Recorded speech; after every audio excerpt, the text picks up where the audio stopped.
മനോഹരവും വ്യത്യസ്തവുമായ ചില ക്രിസ്മസ് കാഴ്ചകളാണ് നമ്മൾ കണ്ടുകൊണ്ടിരിക്കുന്നത്.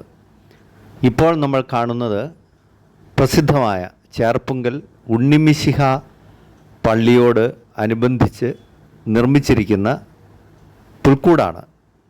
അതിമനോഹരമായ രീതിയിലാണ് ഈ പുൽക്കൂട് തയ്യാറാക്കിയിരിക്കുന്നത്.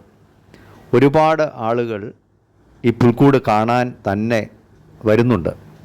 പ്രത്യേകിച്ച് മധ്യ കേരളത്തിലെ, ഒരുപക്ഷെ കേരളത്തിലെ തന്നെ ഏറ്റവും വലിയ തീർത്ഥാടന കേന്ദ്രങ്ങളിലൊന്നാണ് ഉണ്ണിമിശിഹായുടെ രക്ഷകൻ്റെ പള്ളി എന്നറിയപ്പെടുന്ന ചേർപ്പുങ്കൽ പള്ളി.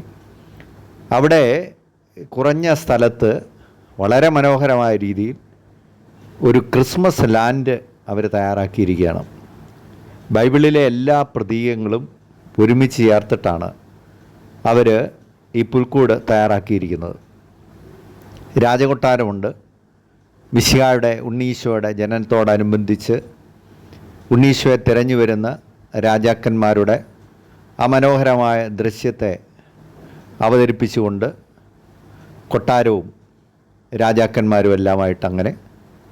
അതുപോലെ അട്ടിടയന്മാർക്ക് മാലാഖമാർ പ്രത്യക്ഷപ്പെട്ടതിനെ അനുസ്മരിപ്പിച്ചുകൊണ്ട് പുൽമേടുകൾ, യൂദയാക്കുന്നുകൾ, അതിൻ്റെ മുകളിലുള്ള ആട്ടിടയന്മാരുടെ ചെറിയ ഭവനങ്ങൾ, തീ കായുന്ന സ്ഥലങ്ങൾ, മനോഹരമായ നക്ഷത്ര ഭംഗി, ആകാശ നീലിമ, ഇതെല്ലാം അതിമനോഹരമായ രീതിയിൽ അവർ തയ്യാറാക്കിയിരിക്കുകയാണ്. അതുപോലെ ചെറിയ രീതിയിൽ ബേത്ലഹേം പട്ടണത്തിൻ്റെ ഒരു ദൃശ്യം, അരുവികൾ, തടാകങ്ങൾ, ഇതെല്ലാം ചേർന്നിട്ടാണ്. അതോടൊപ്പം തന്നെ ചേർപ്പുങ്കൽ ഉണ്ണിമിശിഹായുടെ പള്ളിയുടെ സമീപ പ്രദേശങ്ങളൊക്കെ ഉണ്ണീശോയുടെ ജനനത്തോടനുബന്ധിച്ച് ഭംഗിയാക്കിയിട്ടുണ്ട്. ഇത് ചേർപ്പുങ്കലിൽ തന്നെയുള്ള മറ്റൊരു ഭവനത്തിലെ പുൽക്കൂടാണ്. ഇതൊരു വീടിനോട് ചേർന്ന പുൽക്കൂടാണ്. നോക്കൂ, മനോഹരമായ ചിത്ര ഭംഗിയിലാണ് തയ്യാറാക്കിയിരിക്കുന്നത്. അവിടെ പുൽക്കൂടിനെ ഒരു കാവ്യാത്മകമായ രീതിയിൽ നോക്കിക്കാണുന്ന, തലമുറകളിലേക്ക് നോക്കിക്കാണുന്ന ആളുകളെ അവിടെ സജ്ജീകരിച്ചിട്ടുണ്ട്. അങ്ങനെ ഒരു വീടിനോട് ചേർന്നിട്ടുള്ള പുൽക്കൂടാണ് നമ്മൾ കാണുന്നത്. ഇത് പ്രസിദ്ധമായ ഡെക്കറേഷൻകാരായ ലിബർട്ടിക്കാർ തയ്യാറാക്കിയിരിക്കുന്ന പുൽക്കൂടാണ്. ഇത് ചേർപ്പുങ്കൽ മെഡിസിറ്റിയുടെ സമീപമായിട്ട് അങ്ങോട്ട് തിരിയുന്ന ജംഗ്ഷൻ്റെ സമീപത്ത് ബേത്ലഹേം എന്ന് പറഞ്ഞൊരു മയിൽക്കുറ്റിയൊക്കെ സ്ഥാപിച്ച് അവിടെയാണ് ഇവർ തയ്യാറാക്കിയിരിക്കുന്നത്. ശരിക്കും ബേത്ലഹേമിൻ്റെ പഴമ മുഴുവൻ ആവിഷ്കരിച്ചുകൊണ്ടാണ്. മഞ്ഞ് തടാകങ്ങൾ ഉൾപ്പെടെ അവിടെ ബേത്ലഹേം എന്നെഴുതിയ ബോർഡൊക്കെ നമുക്ക് കാണാം, മയിൽക്കുറ്റിയൊക്കെ കാണാം. അതുപോലെ മലനിരകളുണ്ട്, പാടശേഖരങ്ങളുണ്ട്. പുൽക്കൂട് യഥാർത്ഥത്തിൽ ആ തരത്തിൽ തന്നെ പുൽക്കൂട് തയ്യാറാക്കിയിരിക്കുന്നു. ഇങ്ങനെ അതിമനോഹരമായ രീതിയിൽ തയ്യാറാക്കിയിരിക്കുന്ന കുറേയധികം സ്ഥലത്തേക്ക് ഒരുമിച്ച് ചേർത്തുണ്ടാക്കിയിരിക്കുന്ന ഒരു പുൽക്കൂടാണ് ഇത്. ഒത്തിരിയേറെ പേര് ഈ പുൽക്കൂട് കാണാനായിട്ട് ചേർപ്പുങ്കൽ ഭാഗത്തുനിന്ന് വരുന്നുണ്ട് എന്നുള്ളത് നമുക്കവിടെ ചെന്നാൽ അറിയാവുന്നതാണ്. ഇത് ആ പുൽക്കൂടിൻ്റെ സമീപത്തായിട്ട് അവരൊരു മരം മുഴുവൻ ആ തരത്തിൽ ക്രിസ്മസ് ട്രീ പോലെ തയ്യാറാക്കിയിരിക്കുകയാണ്. വഴിയിൽ ഇതിനേക്കാൾ മനോഹരമായിട്ട് ഗാനങ്ങളോടൊക്കെ കൂടി ശാന്തരാത്രി, തിരുരാത്രി, ആ ഗാനങ്ങൾ, യഹൂദയയിലെ ഒരു ഗ്രാമത്തിൽ എന്ന് തുടങ്ങിയ ഗാനങ്ങളൊക്കെ ചേർന്ന്, ഇതിപ്പോൾ നമ്മൾ കാണുന്ന അവിടുത്തെ വീടും പരിസരവും എല്ലാം എന്നൊക്കെ, ഇതാണ് നമ്മൾ പറഞ്ഞ ഒരുപാട് പേരുടെ ശ്രദ്ധയാകർഷിച്ച ക്രിസ്മസ് ട്രീ. അവിടെ റെയിൻഡിയറുകളിൽ വരുന്ന ക്രിസ്മസ് അപ്പാപ്പനെ, സാന്താക്ലോസിനെ ഉൾപ്പെടെ അവിടെ അവർ ചിത്രീകരിച്ചിട്ടുണ്ട്, ഭംഗിയായിട്ട് അവതരിപ്പിച്ചിട്ടുണ്ട്. ഒത്തിരിയേറെ പേര് വന്ന് അവിടെ ഫോട്ടോ എടുക്കുന്നുണ്ട്, സെൽഫി എടുക്കുന്നുണ്ട്, കുടുംബസമേതം, കുഞ്ഞുങ്ങൾ പ്രത്യേകിച്ച്. ഭംഗിയായ രീതിയിൽ നക്ഷത്രവും ചന്ദ്രക്കലയും ഒക്കെ അവർ ഇതിനോട് ചേർന്നിട്ട് അണിച്ചൊരുക്കിയ ഒരു ട്രീ മുഴുവൻ അതിമനോഹരമായ രീതിയിലാണ്. നമുക്ക് ഇതിൽ കാണുന്നതിനേക്കാൾ കൂടുതൽ ഭംഗിയാണ് നേരിട്ട് നമുക്ക് കാണുമ്പോൾ മനസ്സിലാകുന്നത്. ഈ ചേർപ്പുങ്കൽ ജംഗ്ഷനാണ് പഴയ ചേർപ്പുകളുടെ പഴയ റോഡിലേക്ക് തിരിയുന്നതാണ്. ഇത് ഒരു വസ്ത്ര ആലയത്തോട് ചേർന്നിട്ടുണ്ടാക്കിയിരിക്കുന്ന ക്രിസ്മസ് കാഴ്ചയാണ്.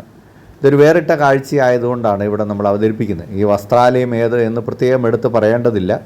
ഈ വസ്ത്രാലയം എന്തെന്നുള്ളത് അതിൽ തന്നെ ഭംഗിയായിട്ട് ചിത്രീകരിക്കുന്നത്. പ്രധാനമായും സാന്താക്ലോസാണ്, ക്രിസ്മസ് പപ്പായയാണ് അവർ കൂടുതലായിട്ട് പ്രൊജക്റ്റ് ചെയ്യുന്നത്. അതുപോലെ മാനുകളും ഇതെല്ലാം കൂടെ ഉണ്ട്. അവരുടെ മാർക്കറ്റിങ്ങിൻ്റെ ഭാഗമായിട്ട് ആ വസ്ത്രാലയത്തിൻ്റെ മുമ്പിൽ മനോഹരമായിട്ടുള്ള വൈദ്യുത അലങ്കാരത്തോടുകൂടി ആളുകളുടെ ശ്രദ്ധ ആകർഷിക്കുന്ന രീതിയിൽ ഈ കാഴ്ച അവർ തയ്യാറാക്കിയിരിക്കുകയാണ്. ഇപ്പോൾ നമ്മൾ കാണുന്നത് മറ്റൊരു പുൽക്കൂടാണ്. ഇത് കേരളത്തിലെ പ്രസിദ്ധമായ മറ്റൊരു പള്ളിയാണ്, കന്തീശങ്ങളുടെ പള്ളി എന്ന് പറഞ്ഞ് ഇരട്ട വിശുദ്ധന്മാരുടെ പള്ളി. ഈ പള്ളിക്കുള്ള ഒരു പ്രത്യേകത, ഈ പള്ളി സ്ഥാപിതമായിട്ട് തന്നെ 1200 നാളുകളായി, വർഷങ്ങളായി. അപ്പോൾ അതിനോട് 1200-ാം വർഷത്തോടനുബന്ധിച്ച് പള്ളിയും പരിസരങ്ങളും ഒക്കെ നല്ലതുപോലെ അവർ അലങ്കരിച്ചിട്ടുണ്ട്, വൈദ്യുത അലങ്കാരം നടത്തിയിട്ടുണ്ട്. തിരുനാൾ ഈ ഡിസംബർ 31, ജനുവരി 1 നാളുകളിലാണ്. പ്രത്യേകിച്ച് ഈ മധ്യകേരളത്തിൽ ഈ ഉണ്ണീശോയുടെ നാമകരണ തിരുനാൾ ആഘോഷിക്കുന്ന അപൂർവം പള്ളികളിൽ ഒന്നാണ് കോന്നല്ലൂർ പള്ളി. മറ്റൊരു പള്ളി ചേർപ്പുങ്കൽ പള്ളിയാണ്, പ്രസിദ്ധമായ മറ്റൊരു പള്ളി. പിന്നീട് രാമപുരം പള്ളിയാണ്. ഈ 3 സ്ഥലത്തും ഒരേ ദിവസം തന്നെയാണ്, ഡിസംബർ 31, ജനുവരി 1 പള്ളിയും പരിസരവും എല്ലാം ഇങ്ങനെ ദീപാലങ്കാരങ്ങളാൽ മനോഹരമാക്കപ്പെട്ടിരിക്കുകയാണ്. തിരുനാളിനോട് ഒരുക്കമായിട്ടുള്ള പള്ളിയുടെ മുമ്പുള്ള ഇലുമിനേഷനൊക്കെ ഉണ്ട്. നല്ല നക്ഷത്രങ്ങൾ, കാഴ്ചകൾ ഒക്കെ നമുക്ക് കാണാൻ പറ്റും. ഇതെല്ലാം വ്യത്യസ്തമായ ചില ക്രിസ്മസ് കാഴ്ചകളാണ്. നമ്മൾ ഈ വർഷത്തിൽ പഴയ വർഷങ്ങളെക്കാളൊക്കെ കൂടുതലായിട്ട് എല്ലാ ഭവനങ്ങളുമൊക്കെ, ഈ വർഷത്തിൻ്റെ പ്രത്യേകത 2025-ാം ആണ്ടാണ്, ജൂബിലി, ഈശോ പിറന്നിട്ട് 2025-ാം ആണ്ട് ആയതിനാൽ തന്നെ ഭവനങ്ങളുമൊക്കെ ആ തരത്തിൽ കൂടുതൽ ഭംഗിയോടുകൂടി അലങ്കരിക്കപ്പെട്ടിരിക്കുന്നത് നമ്മൾ ഈ നാളുകളിൽ പ്രത്യേകമായി കണ്ടതാണ്. അത് ഒരുപക്ഷെ യൂറോപ്യൻ കൾച്ചറിനോടനുബന്ധിച്ച് ആ തരത്തിൽ. അതുപോലെ വീടുകളും അങ്ങനെ ഭംഗിയായിട്ട്, വീടുകളിലൊക്കെ പഴയ കാലത്തേക്കാൾ കൂടുതലായിട്ട് വലിയ ദൃശ്യഭംഗിയോട്, പണ്ടൊക്കെ ഈന്തലയൊക്കെ ഉപയോഗിച്ച് പുൽക്കൂട് ഉണ്ടാക്കിയിരുന്ന സമയത്ത് അങ്ങനെ പുൽക്കൂടിൽ മാത്രമായിരുന്നല്ലോ കൂടുതൽ ശ്രദ്ധിച്ചിരുന്നത്. പിന്നീട് കുറേ ഇതെല്ലൊക്കെ കിളിപ്പിച്ച്. ഇപ്പോൾ അങ്ങനെയല്ല. ഇപ്പോൾ അതിനോട് ചേർന്നിട്ടുള്ള എല്ലാ കാര്യങ്ങളും, രാജകൊട്ടാരങ്ങൾ, പുൽമേടുകൾ, ഗുഹകൾ, വീടുകൾ, ഇതൊക്കെ വീടുകളിൽ തന്നെ സജ്ജീകരിച്ചിപ്പോൾ ചെയ്യുന്നു എന്നുള്ളതാണ് ഈ കാലത്തുള്ള ഒരു പ്രത്യേകത. ഇതാണ് നമ്മുടെ പലതും നമുക്കിപ്പോൾ റെഡിമെയ്ഡായിട്ട് തന്നെ കിട്ടും നമ്മുടെ എന്നുള്ളതും ഒരു സൗകര്യമാണ്. വീടുകളും ചെറിയ പുൽക്കൂടുകളും ഒക്കെ റെഡിമെയ്ഡായിട്ട് തന്നെ കിട്ടും. അപ്പോൾ അതുകൊണ്ട് തന്നെ പുൽക്കൂട് ഉണ്ടാക്കാൻ വേണ്ടി അധിക സമയം ചിലവഴിക്കേണ്ടതില്ല. അതുപോലെ പുല്ല് ഒന്നും വെട്ടി പണ്ട് കൊണ്ടുവരുന്ന തകിടി പുല്ലായിട്ട് നെൽവയലുകളിൽ നിന്നൊക്കെ കൊണ്ടുവന്നിരുന്നതിനൊന്നും പകരം ഇപ്പോൾ അതൊക്കെ നമുക്ക് വാങ്ങിക്കാൻ കിട്ടും. അപ്പോൾ അതുകൊണ്ട് വേലികളും ഒക്കെ നമുക്കിങ്ങനെ വാങ്ങിക്കാൻ കിട്ടും, ക്രിസ്മസ് ട്രീകളൊക്കെ. ആ തരത്തിൽ ഇപ്പോൾ ഈ വേറിട്ട കാഴ്ചകൾ ഈ വർഷത്തെയാണ് നമ്മൾ കണ്ടത്.